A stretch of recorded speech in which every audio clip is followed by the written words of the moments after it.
Let me thank everybody out there for their support and involvement in the progressive movement.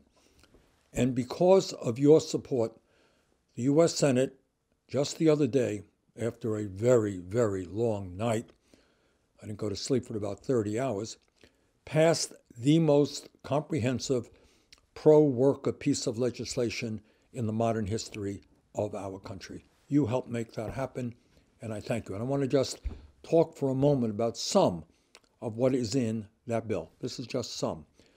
Number one, all of us know that we have to crush this pandemic, which has killed over 500,000 Americans and made many, many millions of people sick. We're putting substantial sums of money to make sure that we're going to be producing all of the vaccines that we need and that we're going to get those vaccines into people's arms. In the last month, the Biden administration has done a good job in significantly improving the distribution of vaccines around the country, but much more has to be done. And this legislation provides the funds to do that, in addition to providing funds to hospitals to help deal with the COVID crisis. Above and beyond the pandemic, what this legislation does is understand that tens of millions of families in this country today are struggling economically. Some of them don't have enough food to feed their kids. They're worried about being evicted from their homes or their apartments. They may not have enough money to go to a doctor. What this legislation does is, on top of the $600 per person that we passed last month, it will provide $1,400 for every working class adult and child in this country. Single people, 75,000 or under, are eligible. A couple, $150,000 or under are eligible. That means a family of four, husband, wife, two kids, a check for $5,600. And that could mean the difference between despair and dignity. So that's a big deal, and I'm proud that we were able to get that in. This bill, in the midst of very high unemployment rates, will extend unemployment until the end of September. Now, I wanted $400 supplement on top of normal unemployment. That went down to $300. But what we did get in return, if you like, is a $10,000 exemption, tax exemption, for people who received unemployment last year. So unemployment is taxable. I don't think that's a great idea, but we got an exemption for the first $10,000. This legislation will make sure that there is a significant amount of money to help people pay their rent after the rent moratorium ends and prevent people who have mortgages from being thrown out of their homes as well.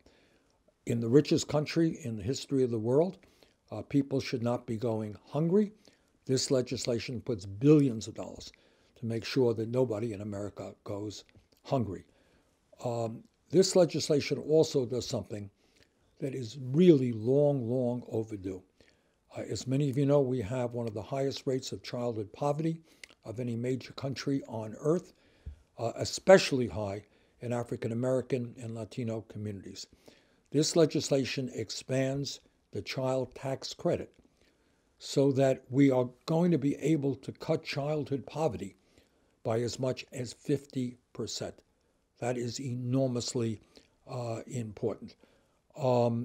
This legislation, and something that I worked on very hard, will also double funding for community health centers all across this country. In my own state of Vermont, about 25% of our people get their health care, their dental care, their low-cost prescription drugs, mental health counseling through what are called federally qualified community health centers.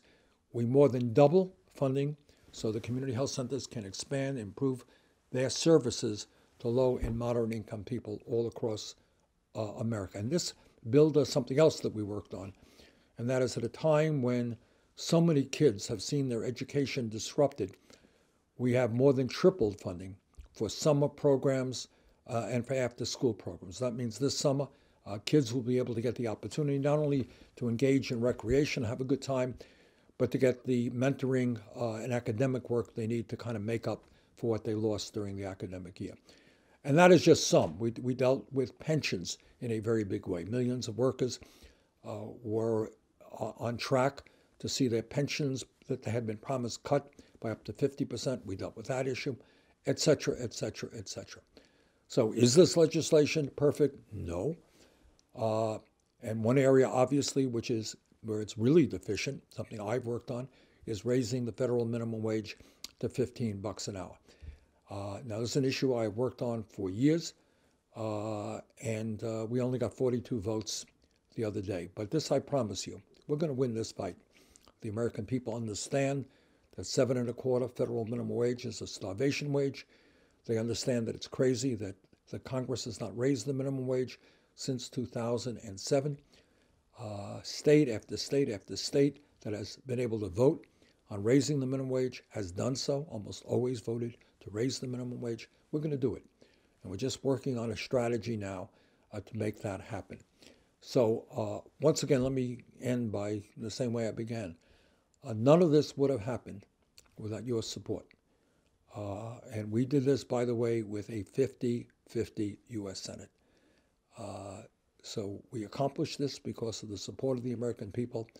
And what is very, very radical about this is not just all of the provisions in it, is that for once, the United States Congress was listening to the pain, the anxiety of ordinary Americans, and not listening to the lobbyists representing large corporations and the billionaire class. So thank you again for your support. Let's go forward together.